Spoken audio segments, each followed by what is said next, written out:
So I'm doing this residency in Paris for 6 months, which is together with the Art Explorer Foundation that has a collaboration with the Cité Internationale des Arts, which is the biggest residency space in Paris and in the world. They host about 250 artists. And I took this opportunity as well to collaborate with a local kombucha community based in Paris. This was the community called Thread. There are about 20 members who are all researching on the topic of kombucha, and they have their own biohacking lab, so DIY bio kombucha lab in Paris themselves.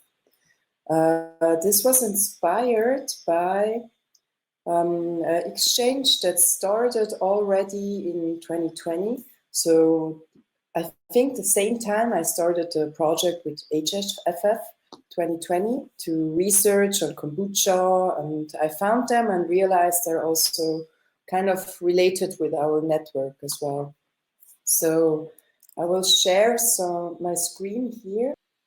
That the Thread network had experience on growing a pellicule, a kombucha, in the size of 2 by 2 meters.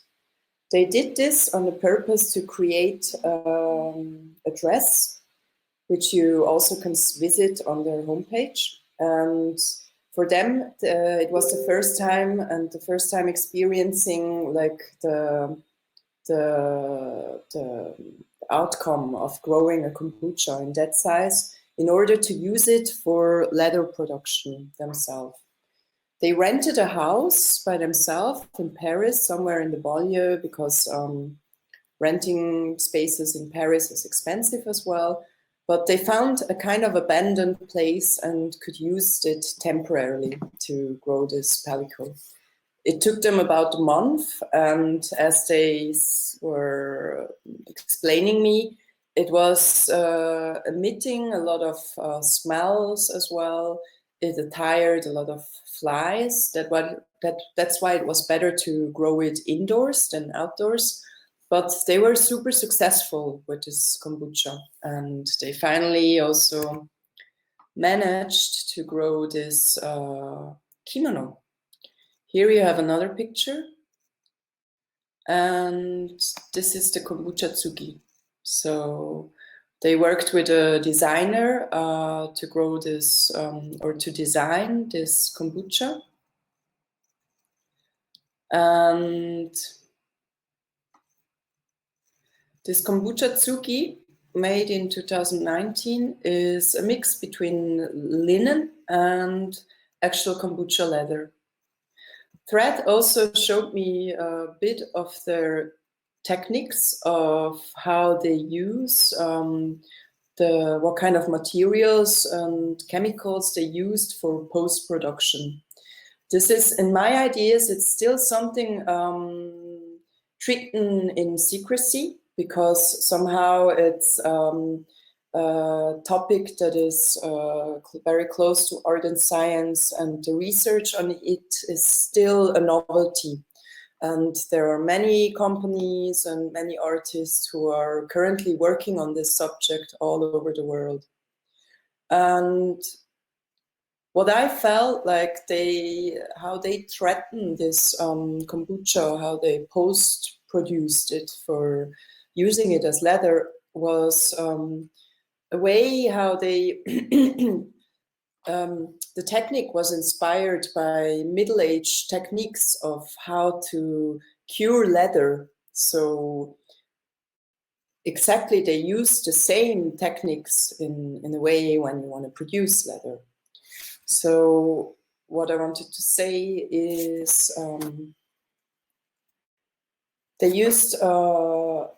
they experimented a lot with glycerine, also with linen oil and with turpentine. They used beeswax as well as a material to make it water repellent. And they had a strong focus on using only natural materials, because kombucha leather is a vegan leather. So it doesn't use any animals. So no animals is tortured or maltreated. But in that sense, it also makes sense to rely on natural material. So to say turpentine, which is a sap that you can harvest from trees, and linen oil, which has been for many, many hundreds of years been used as well in like paintings to treat the canvas to make the material more resilient. And yes, I had a very good time. We currently also grow 4 pellicles at the Cité des Arts.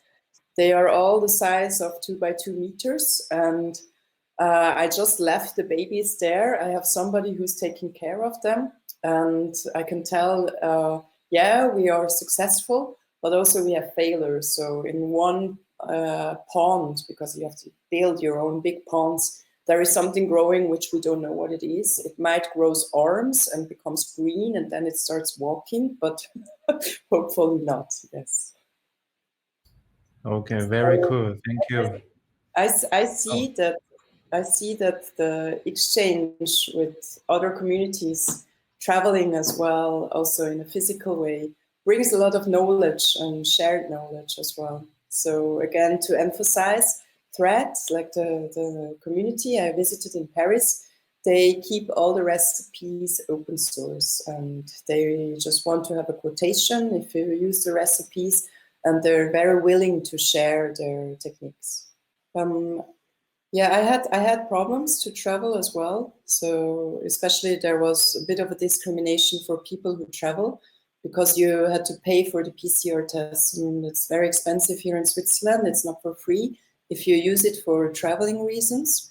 And I knew that it's not easy. It's a bit complicated, but there's ways to get around it as well.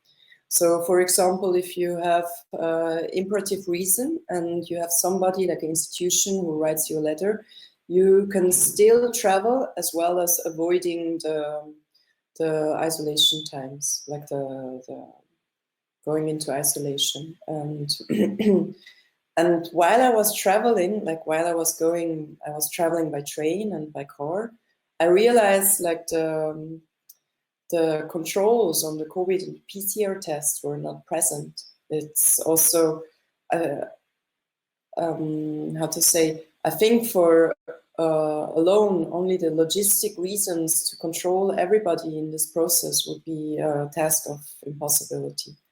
So I was super lucky that I was able to travel as well. Although Switzerland and France, they do border next to each other, the two countries. So it was less a burden. And I had lots of support from the institutions as well. The case of traveling overseas seems to be, though, a bit more difficult. And I haven't been traveling overseas. I've been visiting the oceans in Paris, so I'm super happy. At least I saw the ocean again. But the goal to travel to Asia, that's my next goal to do, yes. The term kitchen lab is a term that recently comes up more and more. Somehow accepting also that cooking is science and lure as well. That cooking is a practice that has been ancient as well. Some scientists speculated might our brain has been growing since we are eating cooked food as well and make foods more digestible and more access to the nutritions. For me, cooking and a laboratory or a kitchen and a laboratory, they have much similarities, and this I experienced as founding the Hacteria Open Science Lab. And for example, you have the same regulations, but you have to have a cleaning plan, you have to register your kitchen or your laboratory, and you also have to do reports. So to say, in the kitchen, you write recipes, and the protocol in the labs are a bit more stringent, for sure. And as a feminist, yeah, I think we hopefully all arrived in 21st century, that we don't have to defend ourselves in order to talk about that cooking or the practice of care and maintenance is a legible practice as art as well. And I consider myself as a feminist, but within my work, I don't put a very strong focus on it. Oh, maybe sometimes, yes, I do.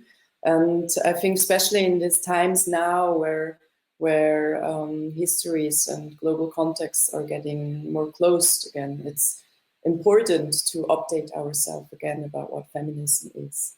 Because I realized as a woman, the mentality towards feminism can change within just one generation. And this continuous struggle that women had to be accepted in the society as well is something we're still on the verge of it, and we're still have to fight and day to day announce it and articulate it as well.